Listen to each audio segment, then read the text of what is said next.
Well, good Sunday morning. Welcome back to another episode of Martin's Koi Pond.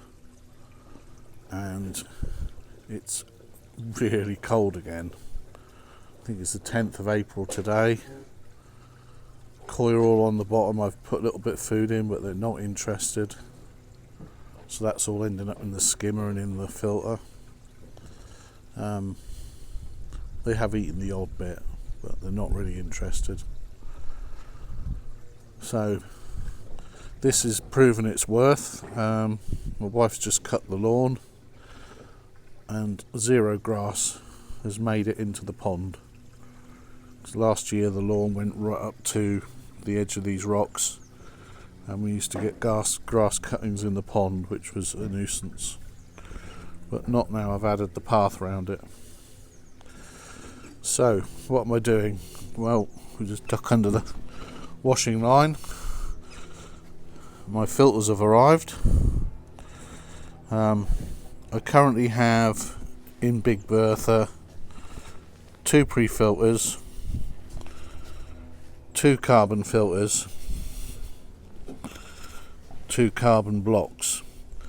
So what I'm going to do is shuffle these carbon blocks round to here and then put the 3 new carbon blocks all along this side. Carbon blocks are far more effective than the carbon filters, because the carbon in the carbon filters all settles to the bottom, whereas these blocks are literally a block of carbon, and they are particularly effective at the removal of chlorine. So it's like having just like one giant 50-inch carbon block, it'll be like, for the water to go through. So without further ado, I'm going to crack on with it and get these all changed around. Back in a bit. So these are the filters I've took out of the Big Bertha. This is a pre-filter, and as you can see, it's got virtually no discoloration at all, because I don't really need it if I'm running Big Bertha after this thing, because there's a pre-filter in here anyway and the water's gone through the RO membrane. So what I'm doing now is I've put all the new filters in and I'm just running water through it for about 10 minutes. You see it, can't probably see it, but running water through it for about 10 minutes just to get rid of any carbon dust, because carbon dust is not good for fish. So I want to make sure all the carbon dust is out before I put it back in use. So yeah, that's my 6-stage dechlorinator, all refreshed for the rest of the, hopefully the rest of the pond season. Have another quick look, see if the fish have livened up a bit. No, not really. They're all still hugging the bottom. I don't know what the pond temp actually is. Could have a little look-see.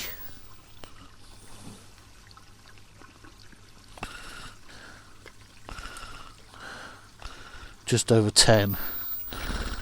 I don't know if you can see that. Just over 10. So, I mean, we got up to, oh dear, sorry about that, got up to 14 degrees the other week. So, no wonder they're suffering and struggling. Right, wind this bit up, I'll catch you in the next clip. Well, good Friday morning. And I have a day off. So I have an extra long weekend. And sun's out. Pond is looking beautiful. Fish are looking great. Now I have noticed the last couple of days they've been right on the bottom, feeding on the bottom, so there's obviously something that's really interesting them on the bottom. you might notice that the shower is off and the skimmer is off. That's because most of the food I feed them is floating, and they've taken to feeding very leisurely rather than rapidly munching it, and as a consequence a lot of food was going down the skimmer. And the other day I opened the skimmer up, pulled the skimmer apart to clean it, and there was a big clump of mouldy old food, stinking horrible food clump, and I thought, this is not good for the pond. So what I've done is I've ordered 3 meters of 1-inch pressure pipe and 4 90s, and I'm going to build a koi feeding station, a bit like Derby Koi has for his pond. And I'm thinking of housing it in this corner or up this end here where the dragon is, somewhere around there. And that way food I can feed and leave the shower and skimmer on, and then if the fish want to feed leisurely, they can feed leisurely. If they want to feed quickly, I'm going to make sure it's big enough that they don't have to overcrowd to get to the food. Sorry about the dog noise, but we've got a new neighbour moved in a bungalow over the back fence, and unfortunately she has 2 very yappy dogs, so we've got that to cope with now. So yeah, I just thought that was a good solution for feeding the koi and stopping food going down ultimately into my pressure filter, where it's just going to rot and taint the water. So that's how I'm going to feed them in the future. So hopefully it all works out. I don't think it's too difficult of a thing to make. I ordered my parts from Eco Filtration, so I'm just waiting for them to send them to me. But fish have had a good feed now this morning. There's not many pellets left, so shortly I'll be putting the skimmer back on, and I think with the way they're feeding on the bottom, this afternoon's feed is I might feed sinking pellets, but we shall wait and see how they are later. Anyway, get back to you in a bit. Good Tuesday. Good Tuesday afternoon, and just back from work. Fish are looking good, and my bits have arrived for my feeding station. Remember, I'm building a feeding station because a lot of food was going down the skimmer and fouling, so I'm going to try and stop that happening. So I've got some 1-inch pipe, 4 90s, some aquarium sealant, and I'm going to try and knock one up. But my DIY skills, as I've said on many occasions, are not the best. But let's see how I get on. Back to you in a bit. Welcome back. Look at that. DIY job by me. And it looks pretty good. I've done the longest lengths 60 centimetres and the shortest lengths 40 centimetres, so quite a decent size. So I don't want the fish getting too crammed up in there fighting for food and damaging each other and losing scales, etc. So I've got some fishing line in that tub there. the fit was so tight I haven't actually glued it.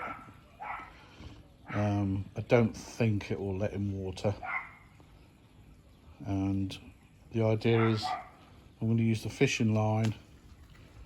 I've added some more lights to the pond, and I've added something else which I'll show you in a second, but there's a light there now in the middle at the back, and I'm going to tie it to that with fishing line and give it a little bit of slack for if the water level drops.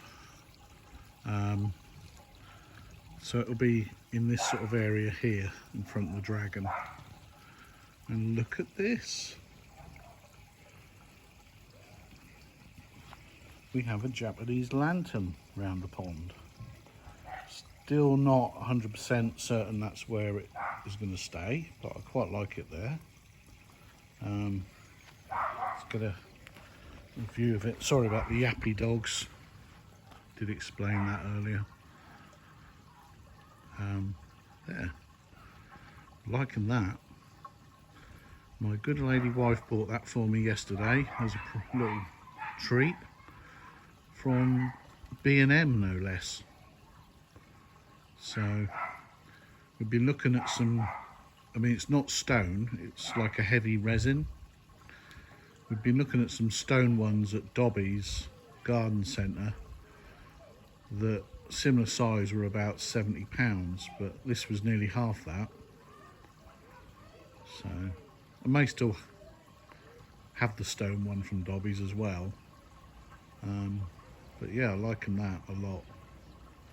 So I'll get this feeding station installed, and then we'll give the fish some food, see if they use it. Well, welcome back, and look at that. It works. Now I take no responsibility for coming up with the idea of this. This is totally and unashamedly copied from Derby Coy, who made one for his pond. And the reason I went with this was, like I say, food's been going down that skimmer, and it is a pain in the neck to turn it on and off all the time. I'd rather just keep it running. And thought I'd have a food station. Well, shops sell them, pond shops do. They sell these circular things, look a bit like propellers, but just about every review I read on them said they weren't suitable for koi because the koi would get overexcited, splash them all about. The food would either leak out onto the pond, or the propeller-shaped feeder thing would sink. So I thought that's not really good enough for me. I have seen these big circular sort of rubberized ring ones. There's a couple of guys on YouTube got them, but I couldn't find them online to buy, so I decided to go with this. Much more expensive in a way, but actually perfect for what I want it for. So, oh, there go the blooming yappy dogs again. There's my dog, look, doesn't even react. He's a good old boy, really. Apart from when he's drinking from the pond. Still very impressed with this. Very happy with that. Anyway, rambled on enough about a food feeder. You'll notice there's no food in it yet, because as you can see, the fish are all, oh, what's this new thing floating on the pond, and have gone a bit down in the water. So I'm just giving them half an hour or so, having a brew. Look, my socks are in the picture. To get used to it before I try putting any food in it. So when I put food in it, I'll be back with you then. Good Wednesday morning. And the feeding station been in since yesterday evening. Now last night they wouldn't go near it, but as you can see today, they're all over it. There's no food in there at the minute, but I think they're trying to tell me they want a bit of food, because they're definitely in there having a look for some. So I'll pause this, pop a bit of food in, and get you back on record.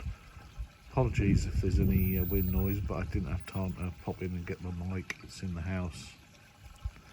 Milo's just mooching around, doing his own thing, as he always does.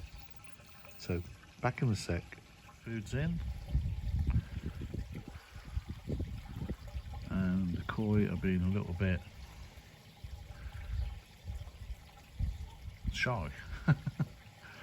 Typical. You get the camera out to record something and you think it's about to happen and they've all backed off.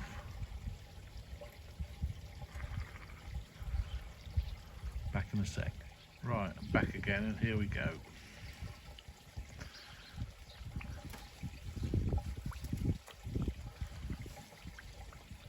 They're all the wrong side. Oh, here we go. They're inside there now. So I think we can say it's fairly successful. When they do that, the food pellets do spill out, but they soon wolf them down, as you can see.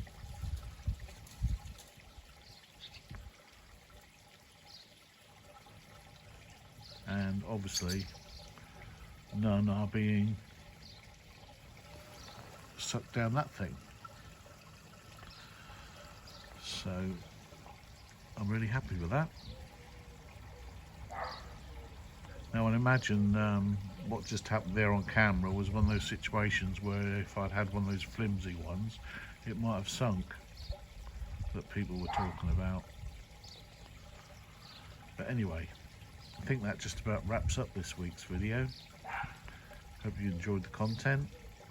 Please like and subscribe if you haven't already, and see you in the next one.